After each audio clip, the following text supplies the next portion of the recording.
Bonjour une fois de plus et bienvenue dans cette nouvelle vidéo dans laquelle nous allons voir aujourd'hui les techniques de prévention des impayés. Vous savez que l'objectif de toute entreprise, c'est de vendre ses produits ou services à ses clients. Mais encore faut-il être payé rapidement. Et l'on a toujours l'habitude de dire prévenir vaut mieux que guérir. C'est-à-dire avant de vendre ses services ou produits à un client, il faut prendre des dispositions nécessaires pour limiter le risque. Par ailleurs, nous savons que le risque zéro n'existe pas dans le monde des affaires, raison pour laquelle les pertes de l'entreprise affectent sa performance, d'où l'intérêt de mettre en place et en pratique les techniques qui permettront d'optimiser ou de se prémunir contre les risques qui peuvent affecter la trésorerie de l'entreprise. Alors, au regard de tout ce qui précède, tout agent de crédit, nous allons le dire, ou praticien intervenant dans la chaîne des impayés, doit non seulement maîtriser, mais au-delà de tout, anticiper les impayés afin d'optimiser les chances de recouvrement. Dans cette vidéo, donc, je vais partager avec vous quelques astuces à mettre en place afin de se prémunir contre les impayés clients. La première astuce que nous allons voir ici, c'est l'éducation et la sensibilité et la sensibilisation des clients. Vous savez que les astuces, les structures financières, autant pour moi, verraient leur score de remboursement augmenter si ceux-ci mettaient en place un moyen ou une équipe au sein de l'entreprise chargée d'éduquer ou de sensibiliser les clients sur les risques de non-remboursement. Ceci en organisant par exemple des séances de travail avec ceux qui bénéficient d'un accompagnement financier de la structure. Ils peuvent aborder par exemple des thèmes comme les techniques de vente et de marketing, la gestion de patrimoine, l'importance de l'épargne dans les affaires, l'éducation financière et les conséquences du non-remboursement du crédit pour les emprunteurs. La deuxième astuce ici que j'ai décidé d'aborder, c'est le suivi des clients financés. Alors, il est important de dire que les visites constantes des agents de crédit auprès des emprunteurs augmentent et améliorent les remboursements. Il faut souligner avec force que lors du suivi clientèle, l'agent de crédit se doit de rester professionnel et prudent envers l'emprunteur car trop de familiarité avec l'emprunteur peut rendre l'agent de crédit moins prudent. Par ailleurs, le suivi des clients financiers peut aussi se matérialiser à travers l'automatisation des relances clients. Cela a plusieurs avantages, à savoir le gain du temps, la capacité de toucher le maximum d'emprunteurs, la réduction des erreurs et des impayés, car certains clients ne tombent pas en impayés parce que ils sont de mauvaise foi, mais l'oubli peut être une cause majeure autant pour moi.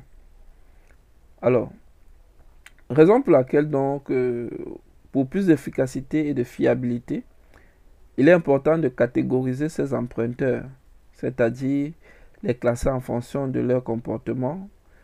Et ici, on aura les mauvais payeurs, les emprunteurs qui manifestent toujours un retard dans le paiement ou bien dans le remboursement. Et il est important de dire que pour ceci, il faut mettre un process de relance vous permettant de miser sur la réduction des délais de paiement.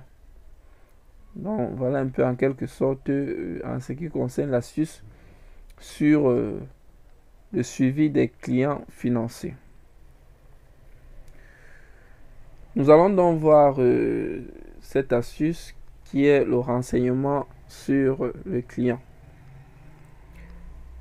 Il est important de dire que s'informer sur les partenaires commerciaux est un impératif de bonne gestion et un agent de crédit doit pouvoir identifier l'emprunteur, c'est-à-dire connaître sa personnalité, son caractère, sa réputation. Et entre autres, l'agent de crédit doit demander à l'emprunteur s'il est marié ou pas. Il doit visiter le domicile du client et observer le comportement de l'emprunteur, de ses enfants et de son épouse. En ce qui concerne les entreprises, le registre de commerce et du crédit immobilier ou bien les statuts fournissent beaucoup d'informations sur les représentants légaux de l'entreprise.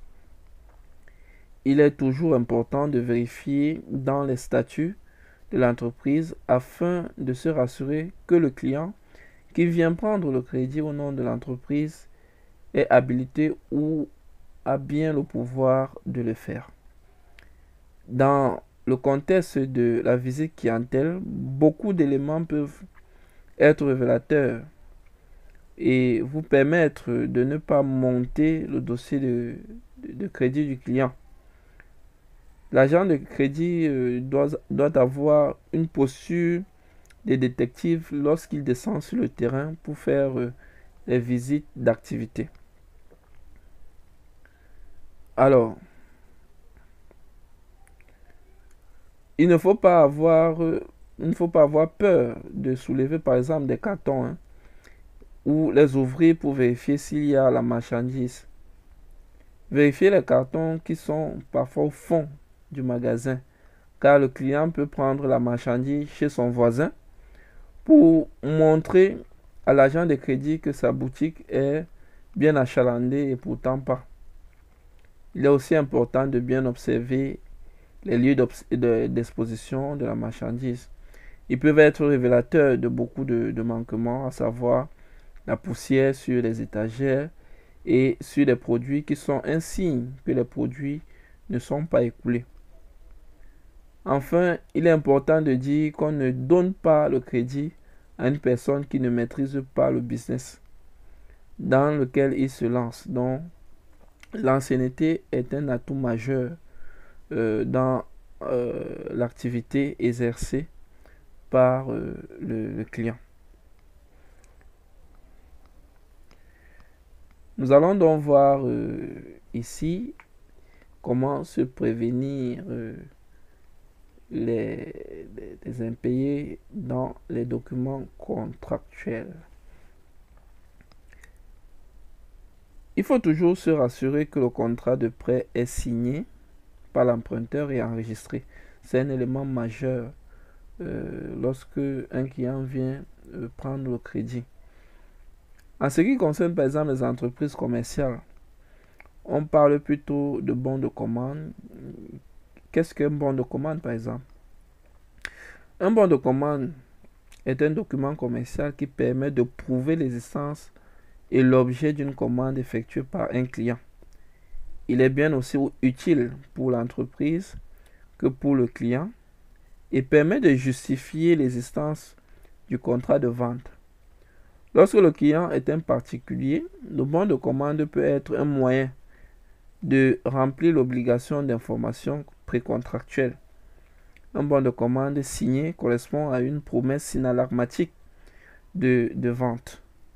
La signature fait donc ressortir deux obligations, à savoir l'entreprise s'engage à livrer la commande et enfin le client s'engage quant à lui à la réception et à payer, du moins à la réception de la marchandise et à la payer. Le bon de commande est alors un support qui permet à l'entreprise de faire accepter ses conditions générales de vente par le client. Pour les clients qui ne respectent pas les échéances de leurs factures précédentes, il faut par exemple exiger les paiements comptants lorsqu'ils viennent pour commander ou commander la marchandise. En ce qui concerne les documents contractuels, je reviendrai dessus avec une vidéo beaucoup plus explicative et détaillée dans laquelle je vais entrer beaucoup plus en profondeur en vous expliquant, je dirais terre à terre, contrat par contrat, qu'est-ce qu'il faut introduire comme information afin de se prémunir contre les différentes impayés. Donc, je ne vais pas beaucoup m'appesantir dessus. Maintenant, la dernière astuce en ce qui concerne la prévention des impayés, nous allons voir les garanties. Il est important de dire que qu'on ne finance pas un client parce qu'il est le meilleur, du moins parce qu'il a le meilleur titre foncier ou bien parce qu'il a des immeubles, mais la banque accompagne ce dernier à cause de son activité qu'elle juge rentable. Et beaucoup de clients aiment brandir la garantie lorsqu'ils en ont, oubliant que la banque finance l'activité et non la garantie. Alors, à quoi sert la garantie dans la prévention du risque d'impayé? La garantie sert tout simplement à limiter les risques de non-paiement ou bien ses effets. Il est important de demander à l'emprunteur de fournir une caution, par exemple, pour renforcer les chances de paiement. Il y a des garanties comme des gages et le nantissement qui sont aussi de bonnes garanties.